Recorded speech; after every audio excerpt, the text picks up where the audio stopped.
Hello again, everyone. On this episode, we delve into the core principles of Dale Carnegie's masterpiece, How to Win Friends and Influence People. This classic text serves as an enduring roadmap for navigating interpersonal relations, mastering the art of communication, and leading with impact.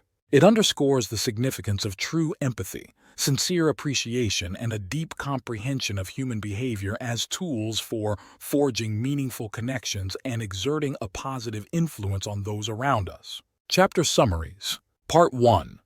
Fundamental Techniques in Handling People. Chapter 1. If you want to gather honey, don't kick over the beehive. Criticism is futile because it puts a person on the defensive and usually makes them strive to justify themselves. Chapter 2. The big secret of dealing with people. The only way to influence other people is to talk about what they want and show them how to get it. Chapter 3. He who can do this has the whole world with him. He who cannot walks a lonely way. The only way to influence people is to talk in terms of what the other person wants. Part 2. 6 ways to make people like you. Chapter 1.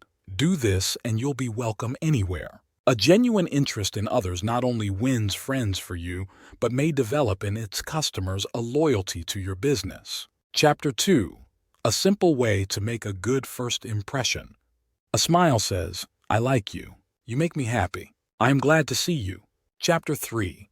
If you don't do this, you are headed for trouble. Remember that a person's name is to that person the sweetest and most important sound in any language. Chapter 4.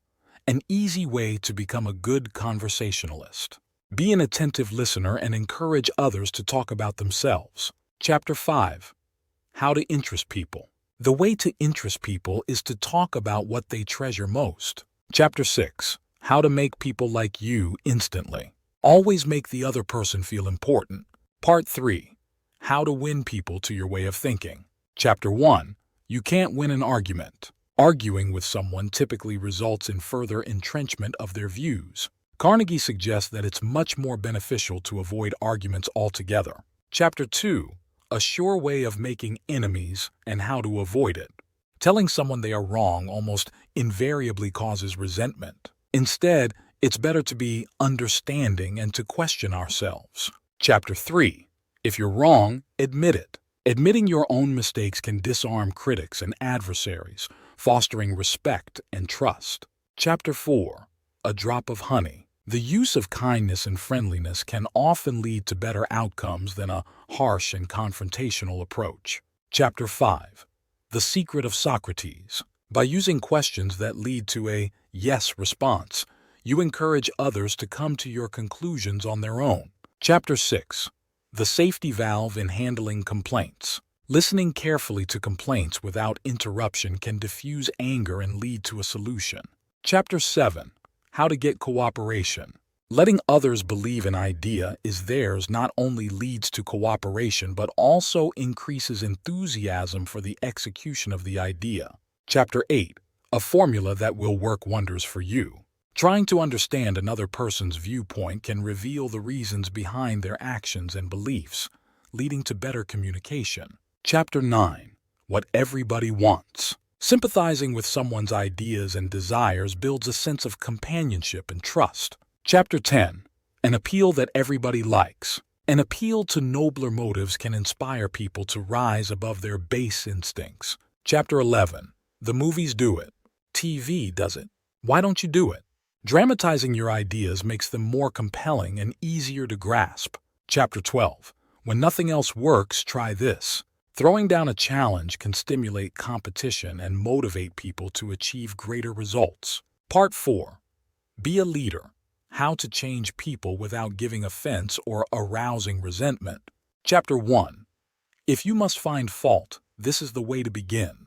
Starting with praise and genuine appreciation sets a positive tone and makes it easier to address any issues. Chapter 2. How to criticize and not be hated for it. Criticizing indirectly and focusing on the behavior rather than the person helps minimize offense and resentment. Chapter 3.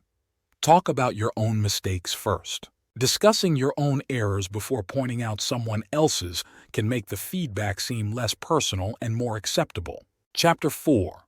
No one likes to take orders. Asking questions or making suggestions rather than giving direct orders can foster cooperation instead of resistance. Chapter 5. Let the other person save face. Protecting the other person's pride and dignity can prevent bitterness and encourage respect. Chapter 6. How to spur people on to success. Praising even the smallest improvements can inspire continued effort and lead to greater achievements. Chapter 7. Give a dog a good name. Giving someone a good reputation to live up to can encourage them to maintain or improve their behavior to reflect that reputation. Chapter 8. Make the fault seem easy to correct. If you must point out a fault, do it in a way that suggests the issue is easy to fix, which encourages improvement without overwhelming the individual. Chapter 9. Making people glad to do what you want. Encouraging people and making them feel that doing what you ask is to their benefit can lead to better outcomes. The learnings from Dale Carnegie's How to Win Friends and Influence People can be distilled into key lessons that apply to various aspects of personal and professional life. Understanding human nature. People fundamentally desire to feel important and valued. Criticism and harshness often lead to resentment and resistance. Positive reinforcement is more effective than punishment or criticism. Communication and influence. Genuine interest in others fosters connectivity and trust.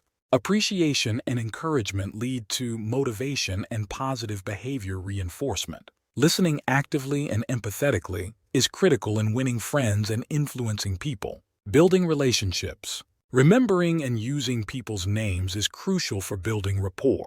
Encouraging others to talk about themselves helps to build a deeper connection. Making people feel important sincerely and consistently nurtures lasting relationships. Conflict resolution. Avoiding arguments and showing respect for other opinions prevents the entrenchment of negative feelings. Admitting one's own mistakes can diffuse conflict and build credibility. Persuasion techniques. Avoiding direct confrontation and leading others to your conclusion through questions is more effective than direct persuasion. Understanding the other person's perspective is key to influence and negotiation. Appealing to nobler motives can often achieve better cooperation. Leadership. Effective leadership involves inspiring and motivating others rather than dictating orders or instilling fear. Providing constructive feedback in a way that preserves dignity is essential for effective leadership. Setting a positive example and praising even small improvements can spur others toward success. Personal improvement, self-awareness, and continuous personal development are important for interpersonal effectiveness. Adapting communication and leadership styles based on understanding human nature is crucial for personal and professional growth. These lessons are not just principles but are actionable tactics that can be implemented to improve interpersonal relationships and enhance one's ability to lead and influence. They emphasize an empathetic, respectful, and people-centric approach to interaction, which has proven to be effective across various scenarios and cultures.